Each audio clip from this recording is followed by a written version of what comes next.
Goa Forward Party is an alliance partner.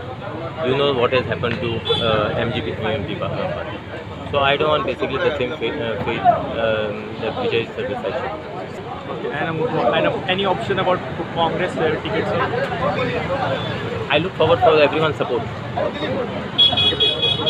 If their main objective is to defeat their opposition, then they need to support it. This is in fact fourth time in a row we are floating a panel. Two times earlier we won all the 11 seats, except last time we lost by one seat. I look forward to basically repeating the feat what we had done earlier, so to sweep the panchayat. So फाटले फावट जो एक BJP तो yellow तो हे फावट तुमच्या पॅनलान आसा. Yeah, so this year. So is there any opposition for you in Talegaon Panchayat? Opposition will always be there. Critics are always there. No? I always welcome the critics. Critics are very important. Are you hopeful that you will get unopposed your panel? No, there's no question of unopposed. I want people to fight. No?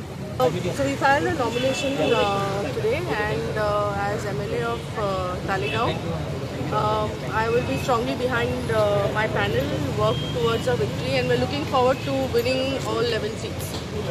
So on the agenda is development as usual, because it never ends. There's always work to do, and I'm sure the panel which we have picked now will work hard towards development of Talegaon and bettering it to what it is right now.